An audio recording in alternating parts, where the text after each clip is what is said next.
This week marks 3 big budgetary issues for Joe Biden, and he's got a problem on every single one of them. Plus, Biden continues to slander Border Patrol. I'm Ben Shapiro. This is The Ben Shapiro Show.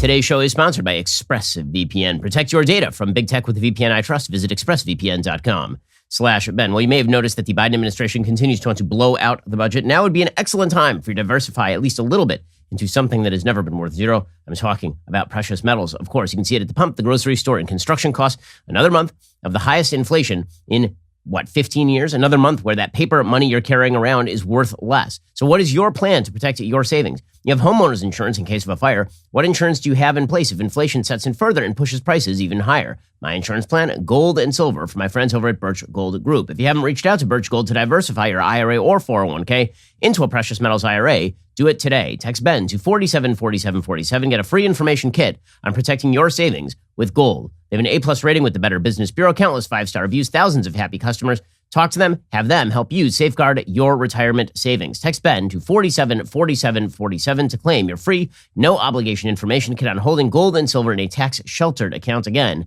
text my name, Ben, to 474747. Take the first step in protecting your savings today. Again, text my name, Ben, to 474747 to get started. Alrighty, so Joe Biden is facing down the possibility of a failed presidency, a fully failed presidency, and we are approximately 9 months in to his presidency at this point. On every front, he faces crisis. Specifically this week, he faces a serious crisis on the domestic front, on the domestic financial front. This is the place where he was supposed to excel. He can't get his party together, and that is because he is not governing the way that he said that he would be governing. A lot of presidents come into office thinking that their mandate is broader than what their actual mandate is. In 2004, for example, George W. Bush won re-election, and he said, well, I'm now the decider, and I'm going to push Social Security privatization. It was actually a good plan, but Social Security privatization was not what he had a mandate for. He tried to push it, it backfired, and his presidency was basically lame duck from the beginning of 2005 and on. Well, Joe Biden is another president who is like this. He is elected on the basis of being a moderate, of not being Bernie Sanders, and now he's trying to govern like Bernie Sanders in every possible way, apparently, and it has backfired on him in spectacular fashion. We're getting Bernie Sanders without all of the avuncular charm of the grouchy old man shouting at the moon. Now we just have a grouchy old man mumbling into his soup. So it really has not worked out well for Joe Biden, which relegated him over the weekend to basically mumbling on about what a tough hand he had been dealt at the beginning of his presidency. Here was Joe Biden over the weekend. Take a look at what I inherited when I came into office. The state of affairs and where we were. We had 4 million people vaccinated. We had no plan. I could go down the list.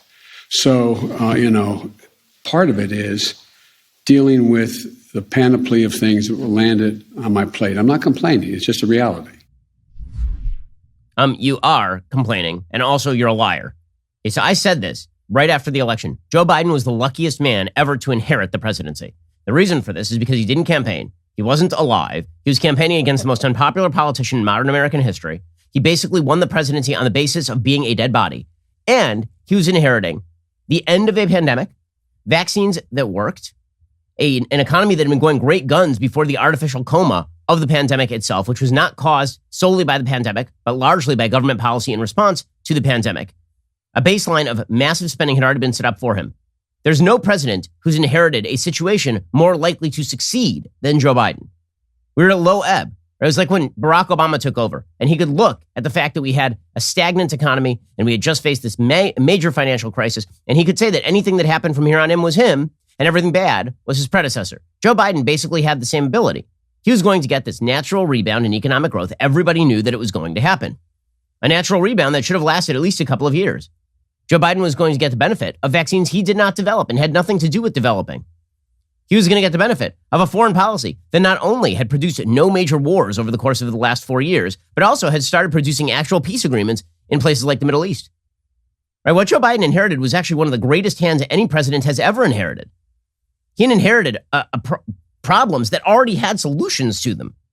And he, as always with his career, he could jump in front of the parade that was already moving without him, stand in front with the baton, and pretend that he was leading the thing. And he was really lucky. But somehow he has blown all of that. And the reason he has blown all of that is because he has decided to pursue radical policy on nearly every front. And not just that. When you pursue radical policy, and also you are perceived as both incompetent and senile, that is never a good look. And by the way, when I say he is perceived as incompetent and senile, not by me only, I mean, yes, but also by apparently the American public.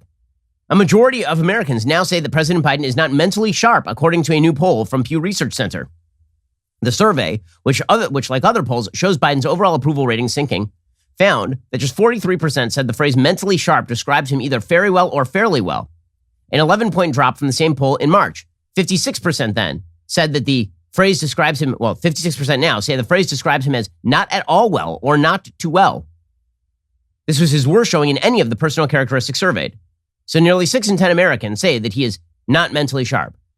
The other 4 in 10 Americans are not mentally sharp themselves, apparently, because I'm wondering, what are the symptoms of being mentally sharp if you are Joe Biden? And all of this just underscored what was going on with Joe Biden's crisis, underscores him personally.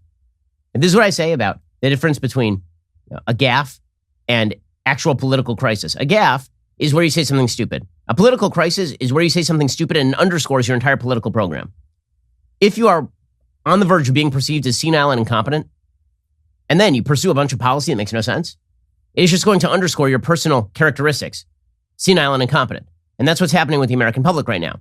So this means that this week matters an awful lot to Joe Biden. This is basically a make or break week for Joe Biden in the financial sphere. We'll get to that in just 1 second. First, let us talk about a simple fact. You are paying too much for your cell phone coverage. Stop paying for Verizon, AT&T, and T-Mobile's social initiatives. Stop paying for their thousands of retail stores across the country you never go into. Stop paying for the added perks you never use. Instead, just get what you need from your cell phone provider. I'm talking about Pure Talk. Pure Talk gives you killer 5G coverage on the same 5G network as one of the big guys for about half the cost. The average family is saving over $800 a year. So what's your excuse? I made the switch. You can keep your number, keep your phone, or get huge discounts on the latest iPhones and Androids. Get unlimited talk, text, 6 gigs of data for just $30 a month.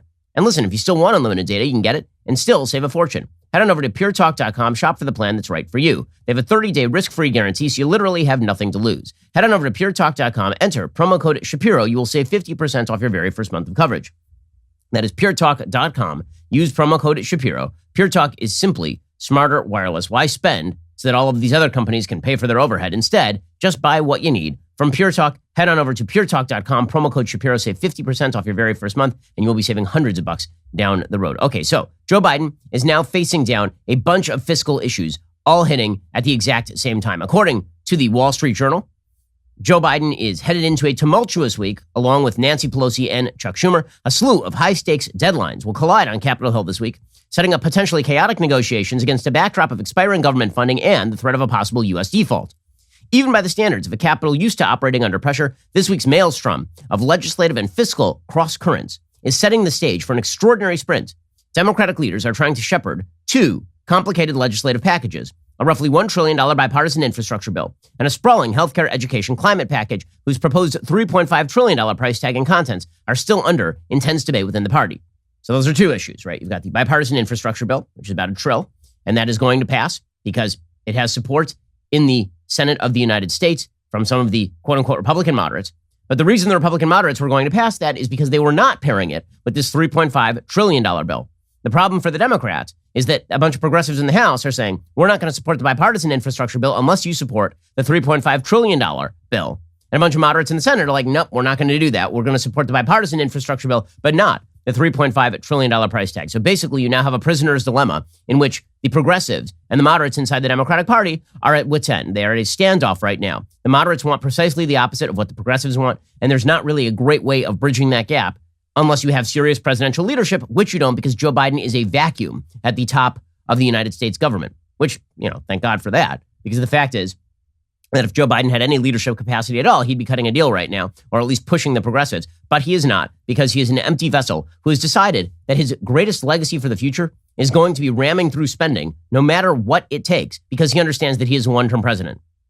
At the same time as both of those issues, which really ought not be paired, have been paired by Joe Biden and Nancy Pelosi and Chuck Schumer, right? They're pairing these 2 issues for no reason other than the progressives want them paired. They don't have to be paired. The Democrats could today pass that $1 trillion bipartisan infrastructure package. Nancy Pelosi could bring that up for a vote in the House and it would pass. It would, because presumably they'd get enough votes from House Republicans to put it over the top, even if the progressive Democrats didn't go along with it. The problem she has is that she also wants to pass that giant $3.5 trillion bill.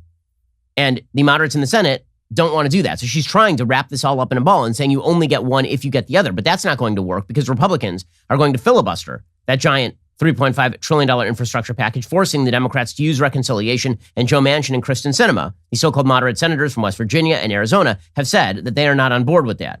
She's trying to pair them on behalf of the progressives when she should be trying to separate them on behalf of the moderates. And that would solve all the problems, because there is a third problem, which is that the Republicans are not willing to raise the debt ceiling so long as Democrats are going to use reconciliation in order to ram through the $3.5 trillion package. Republicans are saying, listen, you want to raise the debt ceiling? Fine, do it. You have to pair it with your $3.5 trillion package and see how that goes for you. See if Manchin and Sinema are willing to go along with raising the debt ceiling and the $3.5 trillion and then own it. Democrats don't want to own it. They want Republicans to vote along with them on raising the debt ceiling. Republicans are saying, we're not going to do that unless you jettison this $3.5 trillion plan.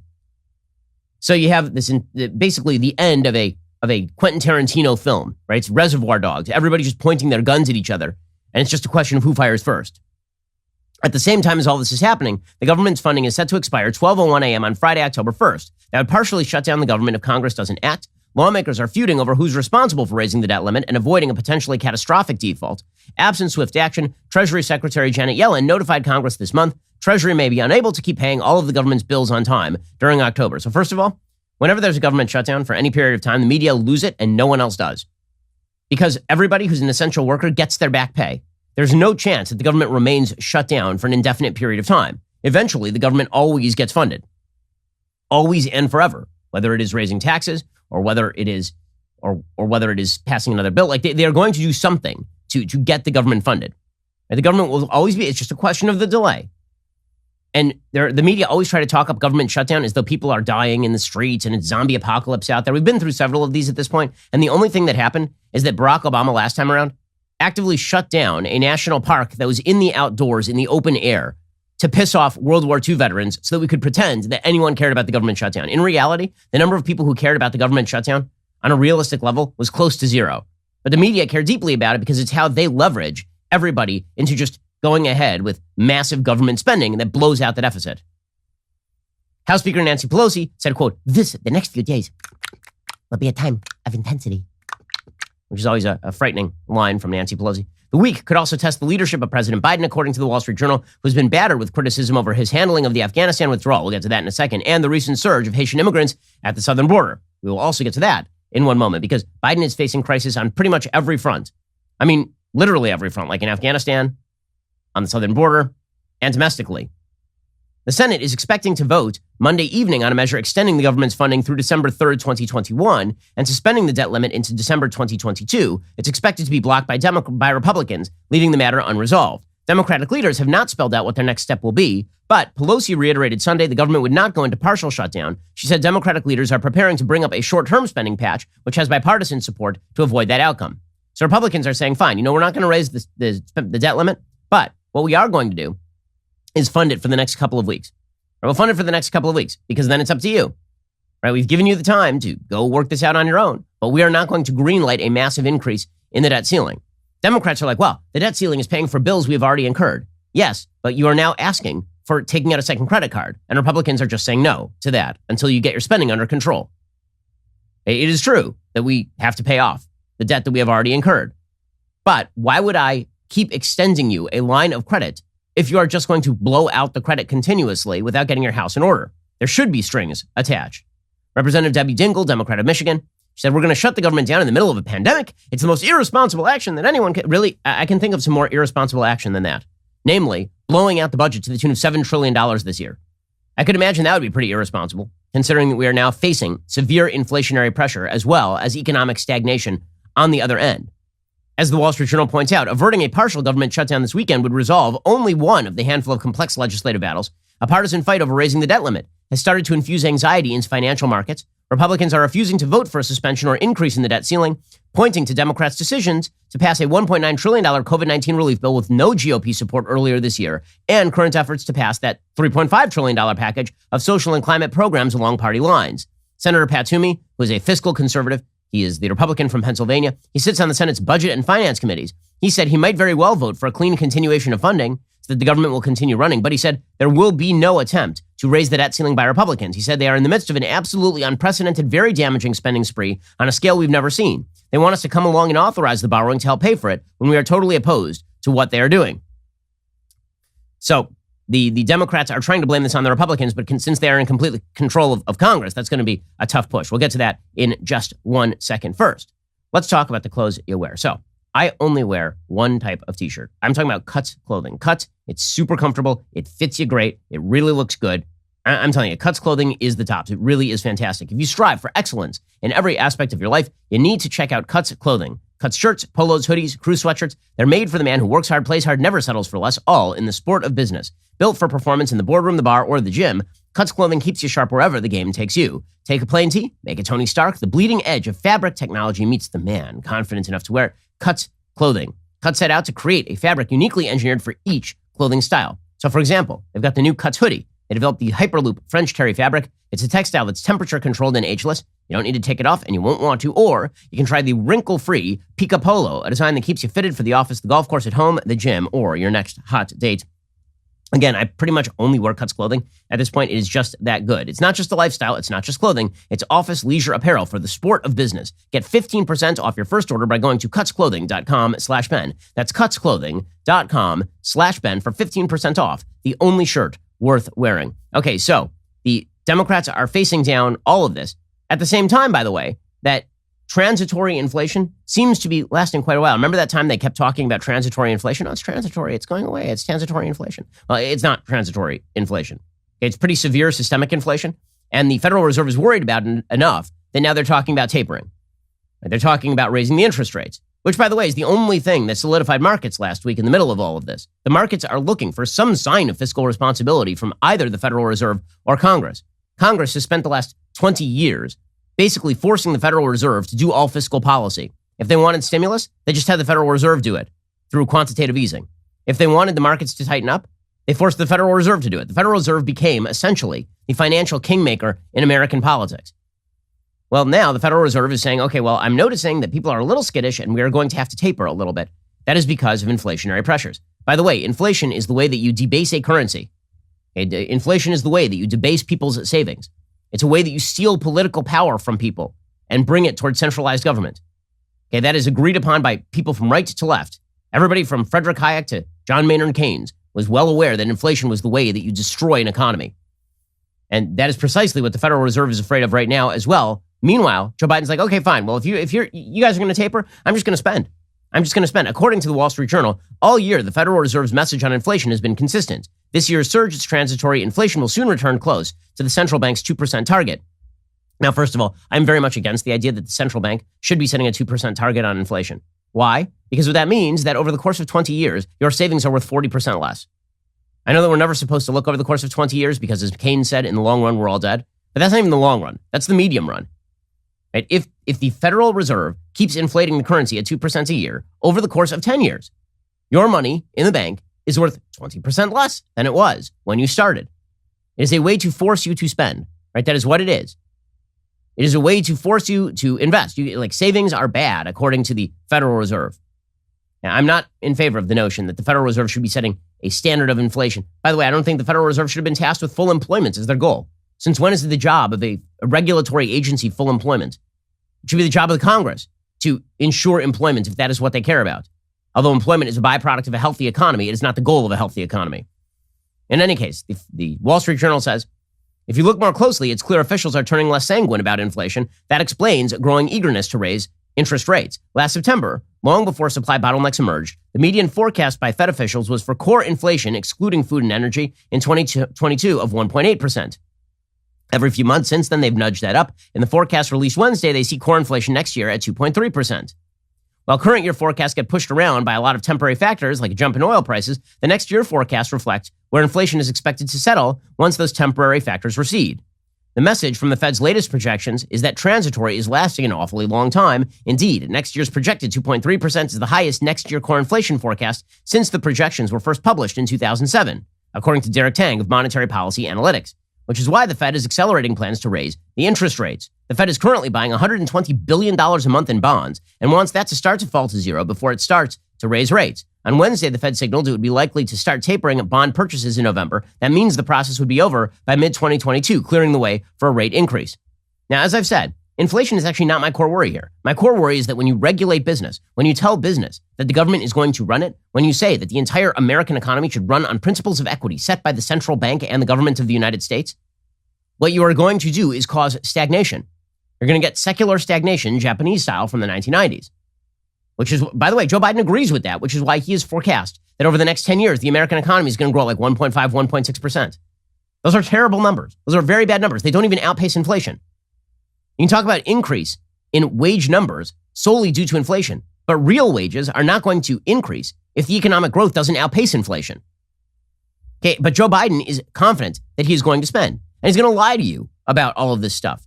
What Democrats really don't want to talk about at this point is who's going to pay for this and what are the actual goals of this policy other than to make the American people more dependent on government, other than to get the American people into a warm bath and hook them up to an IV and wait for them to bloat themselves to death. So Joe Biden's just lying now, right? He went out over the weekend and he says, this $3.5 trillion package, people keep saying that's expensive. Well, actually, the cost is zero. Okay, used car salesman, explain to me how a $3.5 trillion spending package from the government, which makes no money. The government is not an independent producer of money. The government of the United States can only make money by selling bonds that eventually have to be paid for by tax dollars or by taxing you directly. That is the only way that the federal government is not a money-making entity. It is a money-printing entity. That is not the same thing. Joe Biden says, however, don't worry, this $3.5 trillion package, it costs zero. We talk about price tags. It is zero price tag on the debt. We're going to pay for everything we spend. So it's not, people, understandably, it started off at 6 trillion, now it's 3.5 trillion, now is it going to be 2.9? It's going to be zero. Zero, because in that plan that I put forward, and I said from the outset, I said, I'm running to change the dynamic of how the economy grows. Okay, that's crazy. So the cost is zero. The cost is zero because he says he's going to pay for it. Okay, number one, he's not. He's lying because all of his baseline budgeting for spending goes out over 15 years, and all of the tax revenue he's talking about is raised over the course of longer than that. It's like a 10-year budget. It's the reverse. It's like a 10-year budget, and then it's like a 15-year tax revenue scheme.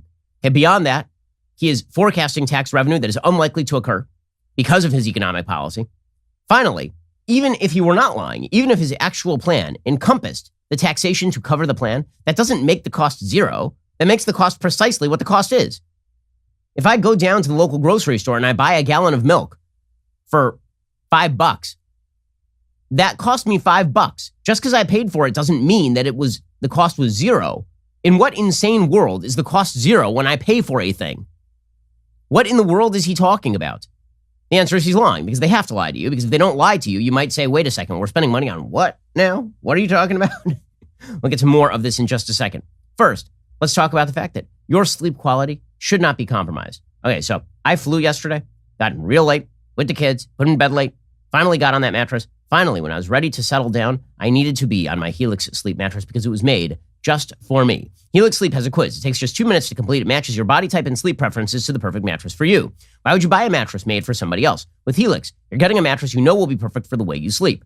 Everybody's unique. Helix knows that. They have several different mattress models to choose from. They have soft, medium, and firm mattresses. Mattresses great for cooling you down if you sleep hot. Mattresses great for spinal alignment to prevent morning aches and pains. Even a Helix Plus mattress for plus-size sleepers. So, if you're looking for a mattress, you take the quiz, you order the mattress you're matched to, the mattress comes directly to your door, shipped for free. You don't ever need to go to a mattress store again. They have a 10-year warranty. You get to try it out for 100 nights risk-free. They'll even pick it up for you if you don't love it, but you will. Helix even has financing options and flexible payment plans, so a great night's sleep is never far away. We love our Helix Sleep mattress. You will too. Why wouldn't you? It's made just for you. Head on over to helixsleep.com/Ben. Take their 2-minute sleep quiz. They will match you to a customized mattress that'll give you the best sleep of your life. Helix is offering up to $200 off all mattress orders and 2 free pillows for our listeners at helixsleep.com/Ben. Go check them out right now. So this is Joe Biden's pitch, is that his agenda is free.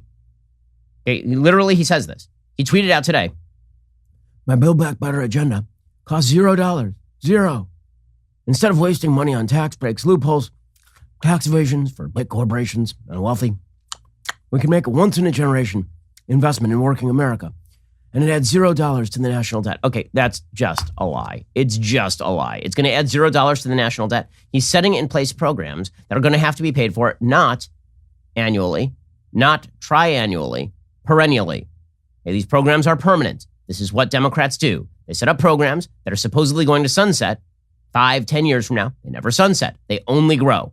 Okay, these programs are going to be permanent entitlements in American life. Joe Biden knows this. Democrats know this. The notion that we're paying for this stuff is absolute, utter horse crap. It is not true. The Build Back Better agenda costs $0. By the way, I love how he characterizes this. When he says, instead of wasting money on tax breaks, okay, a tax break is not wasting money. It's not your money. It's not your money. Okay, that is like saying that if I pay back the credit card company, that I'm wasting money. No, it's not my money. It's the credit card company's money. Okay, in this particular situation, the government is you, and the credit card company is the American people. If the American people get back some of their money, that is not that is not the state wasting money. That is the state not spending money it doesn't have. Tax breaks are not the government wasting. It wasn't the government's money. It didn't come from you. What in the world are you talking about? That's like saying if I steal your wallet and it has $100 in it and I give you $20 back, that somehow I have wasted that $20. It wasn't my money in the first place. I can't steal your wallet, give you your money back, and then be like, oh yeah, by the way, I just wasted money. Look how generous I am. You know what would be better is if I took that money and invested it. And then you say, what are you investing in? I'm like, the stock market? Nope. I'm investing it in a personal entitlement program called a lease on a Ferrari. Like that is what Joe Biden is doing. When he says it's an investment in what? In the growth of the economy? No, because he himself is proclaiming that the economy is going to grow at less than 2% over the next 10 years. So what exactly is he quote unquote investing in? And why is it that when there's an investment, typically the way we refer to an investment is there is an ROI, there's a return on the investment. If I invest in the stock market and I lose 10% every single year, that's a crappy investment.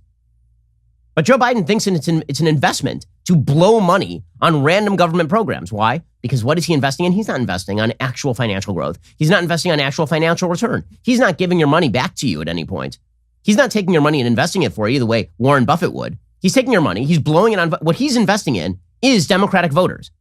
That is the plan. The plan is, when he says it's a once-in-a-lifetime investment, he means I'm going to invest in a bunch of people to vote for me. I'm going to bribe them to vote for me and for my party until the end of time by giving them things. I'm going to enshrine in American life more and more government spending and more government dependency so that you will keep voting for a larger and larger government bloat program that reorients the United States away from free markets and toward top-down controlled markets in order to pay for all of this garbage. Right? That is what Joe Biden is investing in. He's not investing in growth. He's not investing in a stronger America. He's investing in dependency. We all know this. Nancy Pelosi is doing the same thing, by the way. She says, let's not talk about things like money at a time like this. Money is, what is money? It's just a concept. Some people use shells. Some people have used bonds. We use happy dreams and unicorn poop. This will be paid for. So when some say, oh, well, what about inflation? It will be paid for. And that's the beauty of it, by having those in our economy and society who have not paid their fair share, paying their fair share. So again, the Senate and the House, those who are not in full agreement with the presidency, right? Let's see what our value, let's not talk about numbers and dollars. Let's talk about values. Values. Values. Yes, your value is that you wish to centralize as much power in the federal government as humanly possible and to confiscate money, not just from people who are alive now, but future generations who have not yet been born. And then use this to buy your own way into the history books, because history treats very kindly activism, government activism. Presidents who are unbelievably crappy at their jobs get treated as American heroes so long as they blow out the spending. If you're FDR or LBJ, can be unbelievably crappy at your job, and it does not matter. You are treated as an American hero, as a transformational figure in American life.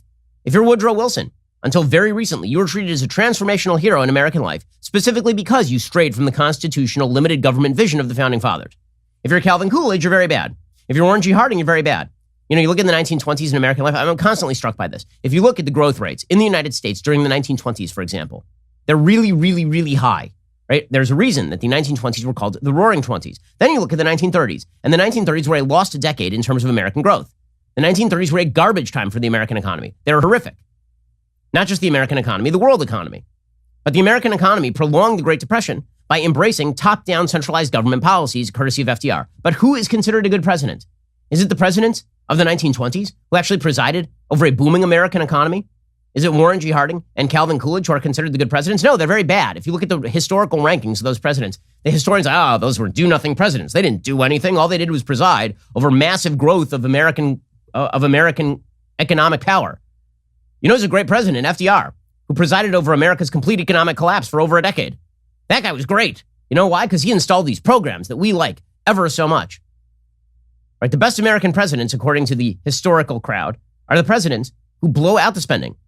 This is why in 20 years, the presidents who are going to be considered great by the historians, assuming that it's the same group of people writing the history books, are going to be people like Obama, and Bill Clinton will have been forgotten. Doesn't matter that Bill Clinton, a Democrat, presided over a rapidly growing economy in the 1990s thanks to his moderate economic policy, which he crafted in conjunction with the Republicans. Barack Obama, who had the slowest economic recovery in modern American history, will be considered a great president because he enshrined big government spending. And Joe Biden knows this, which is why he is pushing this. Okay, now, there's one problem for Joe Biden in all of this, and this is he can't get his own party together. And the reason he can't get his own party together is because there are people still, like Kyrsten Sinema and Joe Manchin, who are subject to voters who are not crazy. Right? There's a bunch of senators who are in deep blue states, where the deep blue states just feel like we can blow out the federal budget no matter what, doesn't really matter. But the moderates and the progressives are still very highly divided over a series of issues. So Democrats, for example, according to the Wall Street Journal, are divided on 5 key issues. They're divided on healthcare.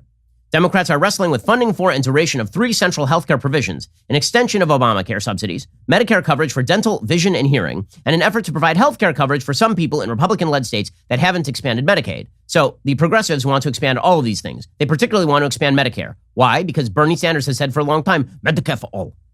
Right? He doesn't want you to personally purchase supplemental insurance to Medicare. Instead of Medicare being a baseline insurance provided to you when you get old, instead, Medicare is supposed to be a comprehensive insurance service that is essentially NHS. It's essentially the UK nationalized healthcare service for old people. And then we will gradually expand that backwards in age, right? That is Bernie Sanders' pretty open plan. He's pretty obvious about this. Pelosi says that all 3 of these priorities will be in the final bill, but that could become increasingly challenging if moderate Democrats push for a lower amount of overall spending. The healthcare puzzle becomes even more complicated because Kyrsten Sinema and some centrist lawmakers in the House are opposed to the Democratic proposal to, quote-unquote, lower prescription drug costs by giving Medicare the ability to negotiate drug prices with pharmaceutical companies. Their plan could, quote, save as much as $500 billion over a decade, money that Democrats are counting on to pay for all of these big spending plans. So what they want to do, the Democrats, is they want to use the federal government in order to negotiate directly with drug companies. And by negotiate, we mean cram down on drug companies, particular drug prices. And then the quote-unquote savings that we earn from that, we are going to then use on Medicare, Medicaid, ACA expansion.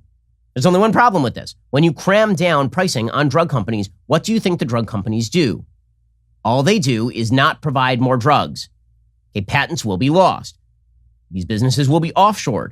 People will incorporate their businesses elsewhere. There's a reason the vast majority of medical patents on planet Earth happen in the United States. That drives the economy. Or you could be like Canada. You could live off the fat of the land, trying to negotiate with these drug companies separately, and assume Americans are going to pay the freight for that, and Americans pay the freight by virtue of the higher drug prices. But what they get in response for that, what they get in return for that, is that all these drug companies work for the United States. Okay, those are the choices. There is no third choice where they continue to provide drugs at this government-negotiated, artificially low price, and then also continue to develop new drugs. That is not the way this works. Also, the Democrats are divided over long-term home care and child care. Mr. Biden's plan calls for $400 billion in funding for home health care for the elderly and disabled. West Virginia Senator Joe Manchin has balked at spending that much, as have other centrists. The House Energy and Commerce Committee drew up a $190 billion expansion plan to help the elderly and disabled stay in their homes. Senator Bob Casey has his own $250 billion plan. It's a lot of money. Progressives worry an insufficiently funded plan won't be able to achieve its objectives. Okay, well, one of the reasons Democrats are pushing for this is because they're also pushing for home health care workers and child care workers to be effectively unionized. Right? They want to treat all of those people as union employees.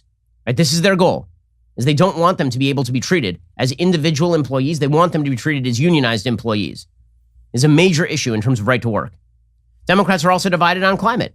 The centerpiece of the Democrats' plan to address the climate crisis is the Clean Electricity Performance Program, which would pay utilities that switch to clean energy and penalize those that don't, because clean energy has been such a boon in places like Texas.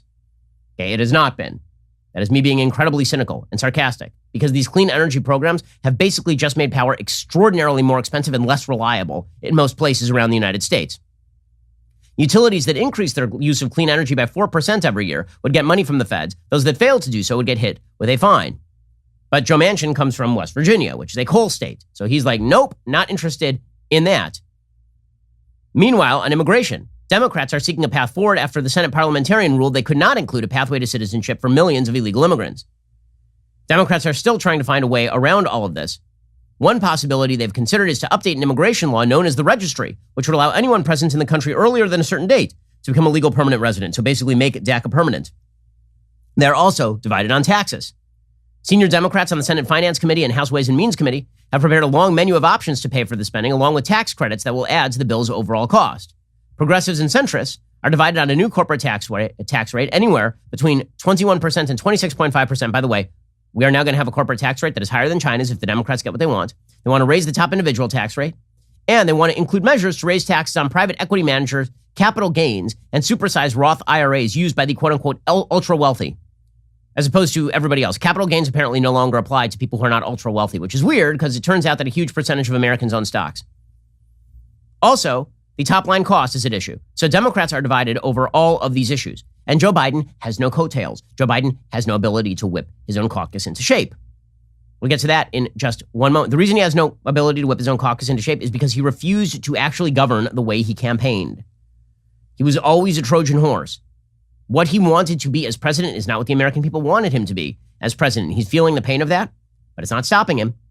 We'll get to more of this in just 1 second. First, the lockdowns of the last year and a half have created this huge pent-up demand in terms of employment. There's like 10 million open jobs in the United States and not enough people to fill them. This means that if you're an employer and you need to find the best possible employee, it's kind of hard. You're kind of searching for a needle in the haystack. This is why you need ZipRecruiter. Right now, you can try ZipRecruiter for free at ZipRecruiter.com/dailywire. When you post a job on ZipRecruiter, they send your job to over 100 top job sites, giving you access to their network of millions of job seekers. And ZipRecruiter's matching technology scans resumes to find qualified candidates for your open roles and then proactively presents them to you. You can easily review recommended candidates and invite your top choices to apply for your job. That encourages them to apply faster. According to ZipRecruiter internal data, jobs where employers invite candidates to apply get 2.5 times more candidates. ZipRecruiter's technology is so effective that 4 out of 5 employers who post on ZipRecruiter get a quality candidate within the very first day. Right now, you can try ZipRecruiter for free at this exclusive web address, ZipRecruiter.com/dailywire. That's ZipRecruiter.com/DAILYWIRE, ZipRecruiter.com/dailywire. ZipRecruiter is indeed the smartest way to hire. We'll get to all the rest of the news in just one moment. We haven't even gotten to the Biden administration just continually openly lying about Border Patrol. It's insane. First, you deserve to wake up to the facts. This is why we started our newest podcast, Morning Wire, which has been topping the Apple and Spotify charts since its recent release. It's the only daily news podcast that values your time and the truth. And while we're working overtime to bring you the news you need to know, we need your help to keep the facts trending toward number 1. So please subscribe, start listening now to Morning Wire on Apple, Spotify, or wherever you listen to podcasts. Leave a 5-star review if you like what you hear. You're listening to the largest, fastest growing conservative podcast and radio show in the nation.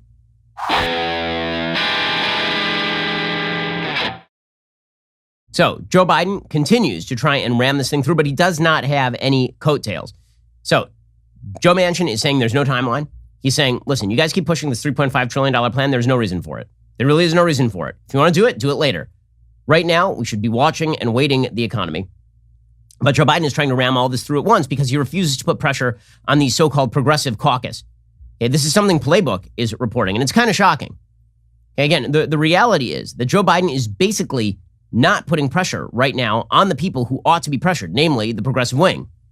According to Politico, moderate Democrats expected Biden to start twisting House progressives' arms during their White House meeting last week.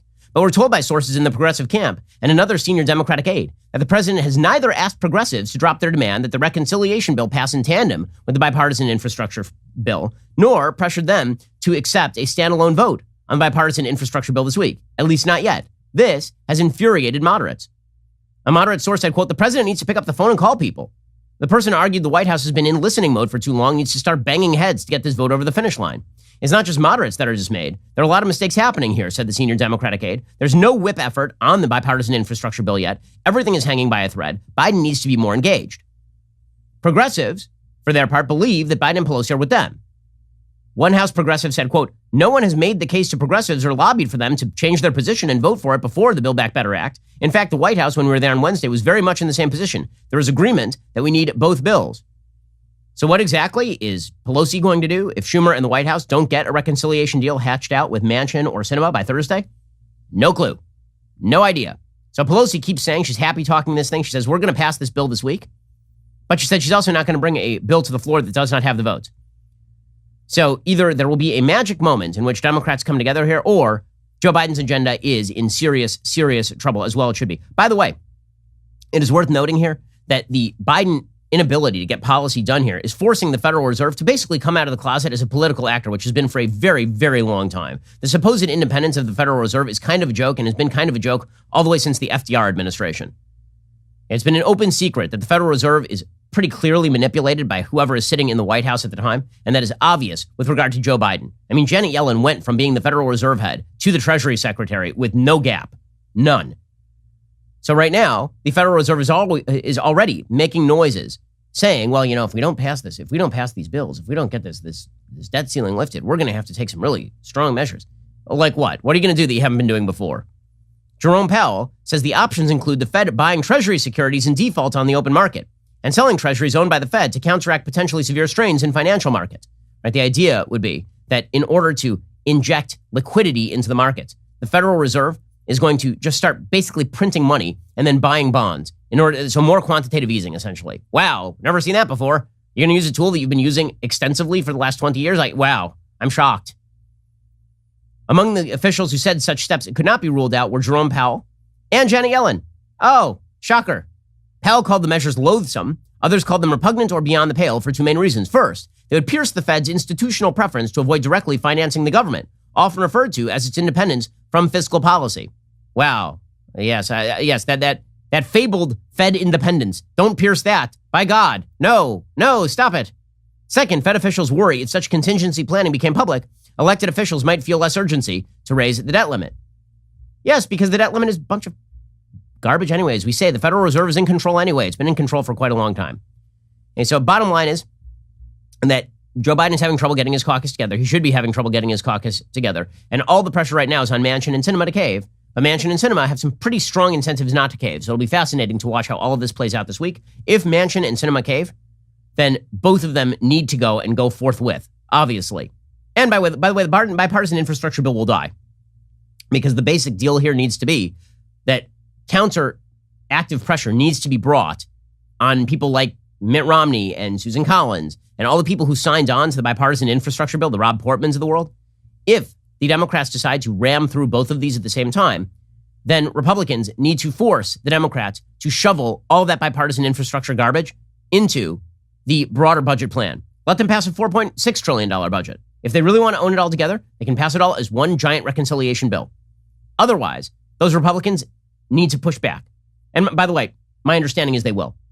The reason that Manchin and Sinema have been siding against this giant budget bill is because, specifically, they are in favor of the bipartisan infrastructure bill, and they know that that one's more popular. So they are siding with one over the other.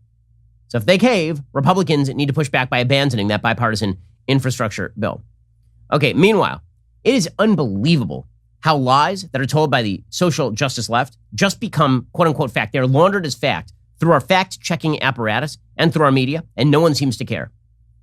So one of the things that we have been following here pretty closely at the Daily Wire is the new standards and practices set up by Facebook. So Facebook admitted that for the past year, they've been suppressing conservative content, essentially, which we've known because we've seen our own traffic statistics. Some of the metrics that they use in order to determine what stuff to suppress is quote-unquote fact-checked material. And they say this openly now, that if something has been fact-checked, even if what is fact-checked is quote-unquote missing context, they will just downgrade the distribution of that material. Now, missing context is a designation that fact-checkers, left-wing fact-checkers, frequently use in order to ding conservative content that is not untrue. So we print a true story, and then PolitiFact says missing context, by which they mean that what we said is true. They just don't like that what we said is true. And then Facebook downgrades our content. Okay, meanwhile, the fact-checkers let complete lies just go just utterly unquestioned in the mainstream media, which again plays back into the Facebook metrics. Okay, Facebook gives credit to quote unquote widely trusted sources. Well, what makes a source widely trusted? What makes a source widely trusted is that it isn't fact checked. That's what makes a source widely trusted. So legacy media have basically re-enshrined their own monopoly on dissemination of information via the big social media companies like Facebook. That's why they were pushing Facebook so hard, right? All these big companies, the New York Times and the Washington Post, they have columnists who spend every single day just pushing Facebook to restrict dissemination of information, whether it's the Hunter Biden story in the lead up to the election, or whether it is conservative coverage of the border. All that stuff has to be suppressed. And the way that they do that is they have these quote unquote nonpartisan fact checkers ding every conservative outlet and let open lies by the mainstream media go. They just pretend that these open lies by the mainstream media do not exist. Like, this is the shtick. And it is really, really effective. Because when you launder bad news through the system, it magically becomes clean. And when you launder actual factual reporting from the right through the system, it becomes quote unquote missing context. Okay, perfect example of this. So over the past week and a half, there's been this viral photo. There's a photo that went viral of an agent, a Border Patrol agent, supposedly grabbing an illegal immigrant, and you can see his quote-unquote whip. He's whipping the illegal immigrant. Okay, there's a Haitian illegal immigrant who's rushing across the border and apparently into the interior of Texas. You can see this Border Patrol agent leaning over his horse, right? This is the viral photo. Wow. And from his hand, the Border Patrol agent, you can see that there is a rein that is dangling. Now, the media started reporting over and over and over again that Border Patrol was whipping Haitians. And you remember Maxine Waters saying it was worse than slavery. You had columnists coming out and saying this was reminiscent of slave-catching patrols. Systemic racism. And that was a lie from the very beginning. Border Patrol agents do not have whips. There is not a single agency of the American government that is armed with whips. Okay, that is not a thing. Okay, Border Patrol agents have horses. Those horses are controlled by long reins, as anyone who has ever watched a Western understands. Again, not a horseman over here, but even I understand that you need reins in order to control a horse. Okay, but because the Border Patrol agents had reins and the reins were long, the notion was that these Border Patrol agents were either using full-on whips to whip people, or they were using the reins in order to whip people. Okay, all of that was a lie. Not a single part of that was true. So here was the still photo, and then it turns out, as I said, remember I said that somebody had video of this? Because there are tons of reporters at the border? Well, it turns out somebody did have video of this exact incident, with that picture. Here is what exactly happened on the video. I'll narrate for you if you can't see. So you can see there's a Border Patrol agent. He's ordering people out of the river. He's yelling at people. He's trying to turn his horse, right? He takes the reins and he spins the reins in order to turn the horse. And here is one of the Haitian illegal immigrants. And there's one of them, and he's running up the hill. He's gone, right? He's making his move up the hill. The Border Patrol agent literally leans over off his horse and grabs the guy by the shirt. And that right there is the entirety of it. That's the whole thing. What you just saw is the most controversial policing procedure since George Floyd in America. I'm not kidding. That is what it has been, right? Hey, this is the single most taken and most distributed photo about law enforcement since the George Floyd scandal of a year ago. Now, in that particular case, George Floyd died beneath the knee of a police officer, whether or not you believe that it was causative. Okay, in this particular case, an illegal immigrant was crossing a river illegally, tried to run into the interior of Texas. A Border Patrol agent leaned over his horse and grabbed his shirt. That's it. You saw the whole video. That's the whole thing.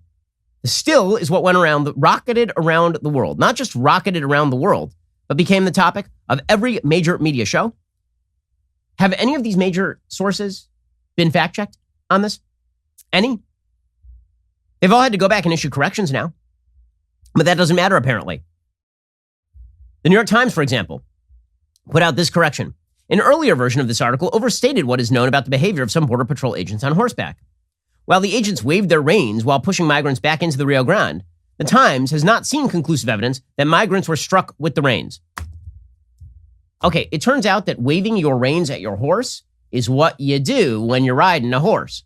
So that's not a story. What's a story is when you smack people with the reins, but that didn't actually happen.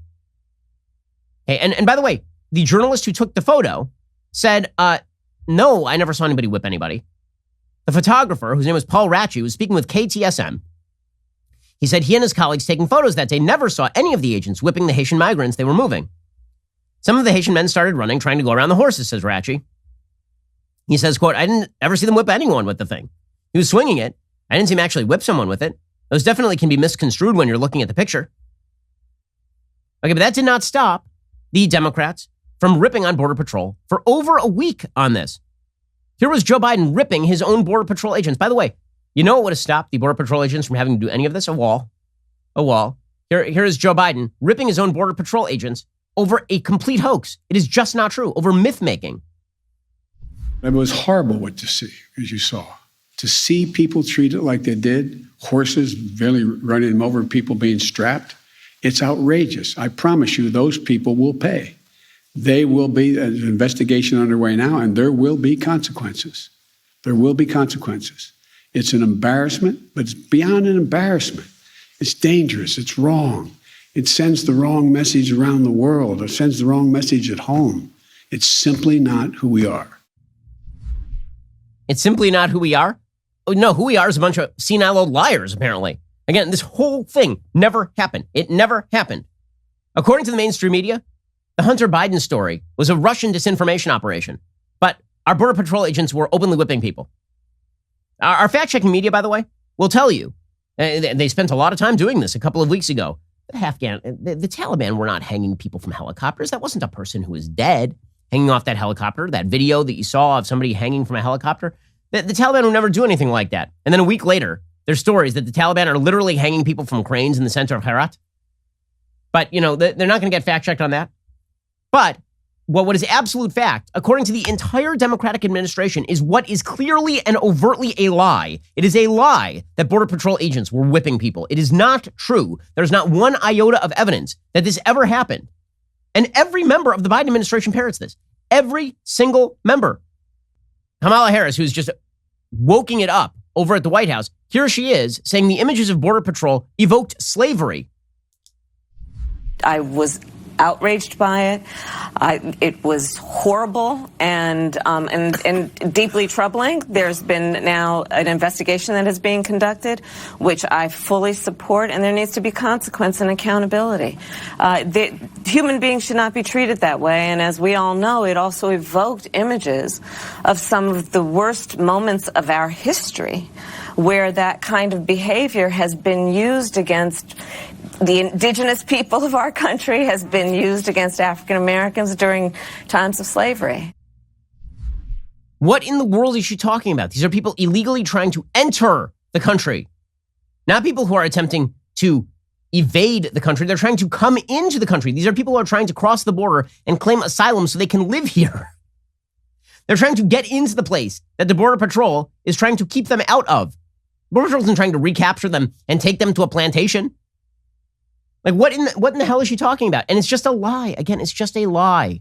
Okay, but they don't care about the lie because the lie forwards the notion that they are part of the constant revolution. Right? This is the bigger point. The bigger point is that when it comes to Democrats are interested in the lie that they have to do two things simultaneously, which are impossible. Okay, on the one hand, government can cure all your problems. Government can keep you safe from COVID. Government can pay all of your bills. Government can protect you from all vicissitudes of life. Government is the be-all, end-all. On the other hand, the government is racist. The government is systemically evil. The government is discriminatory. Okay, so these two things can't go together. Right? Over the course of the 20th century, these two strains of progressive thought were in complete conflict. You had the authoritarian top-down, we can solve everything, progressive caucus. And then you had the authoritarian bottom-up progressive caucus, which suggested the entire system needed to be overthrown. The compromise come to during the Obama administration was perpetual revolution from the top. Right? The notion was that if we take over the powers of government, we will be almost outsiders in our own administration. We'll sit here ripping on the structures of government until we can use our power inside the government to change the structures of government. So this is why you see the weird spectacle of members at the top of the White House ripping on the Border Patrol agents who are part of their own executive branch. How can they do that? Because this is part of the entire strategy, which is we are the perpetual revolution, and give us power, we will remake the system from the inside along the basis of racial equity. Right? This was Barack Obama's claim, and Democrats have picked up on it. Democrats for a long time said, no, the system is good. You just need to put us in charge and give the system more power. Now Democrats say the system is bad. Put us in charge and give us more power. That is the goal here. And Alejandro Mayorkas, the DHS secretary, doing the exact same thing. These are images of systemic racism. In the midst of meeting these challenges, we, our entire nation, saw horrifying images that do not reflect who we are, who we aspire to be, or the integrity and values of our truly heroic personnel in the Department of Homeland Security. The investigation into what occurred has not yet concluded. We know that those images painfully conjured up the worst elements of our nation's ongoing battle against systemic racism. These people are a damned joke. They're a joke. They've been a joke for years, by the way. Going all the way back to Michael Brown, who's still perceived in large swaths of the progressive community as some sort of secular saint.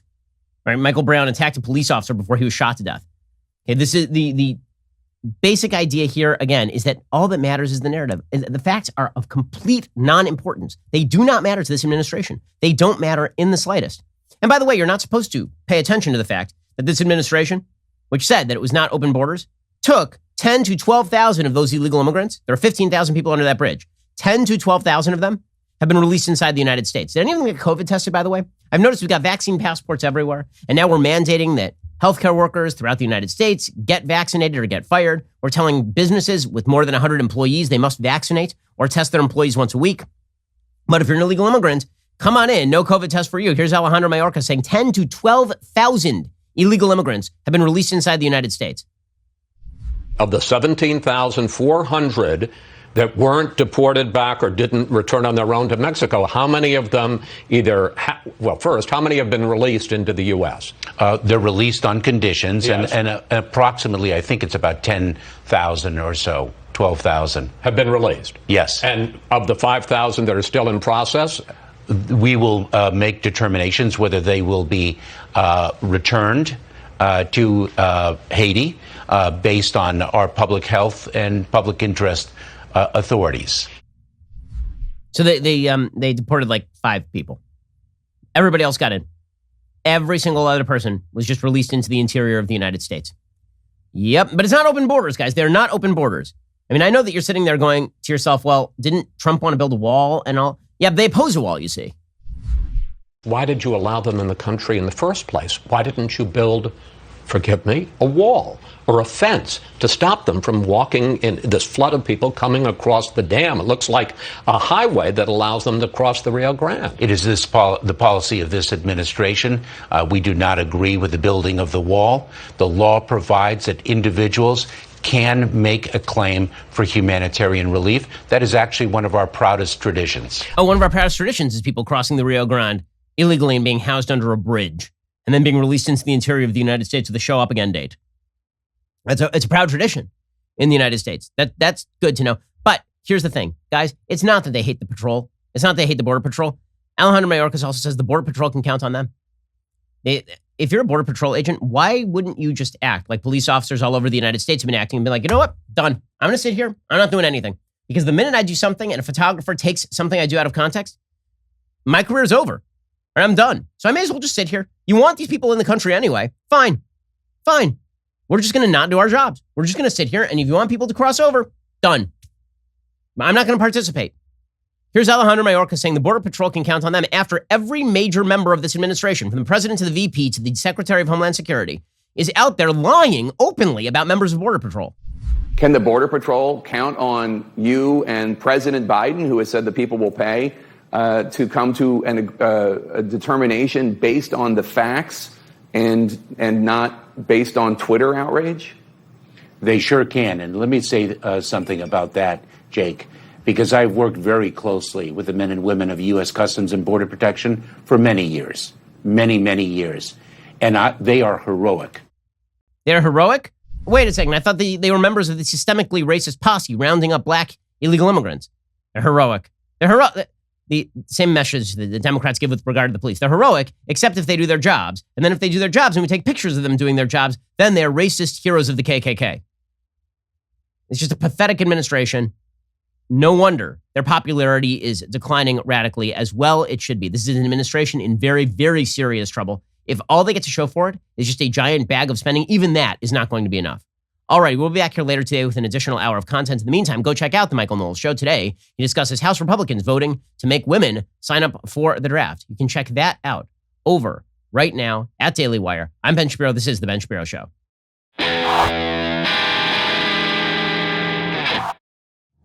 The Ben Shapiro Show is produced by Elliot Feld. Executive producer, Jeremy Boring. Our supervising producer is Mathis Glover. Production manager, Pavel Wydowski. Associate producer, Bradford Carrington.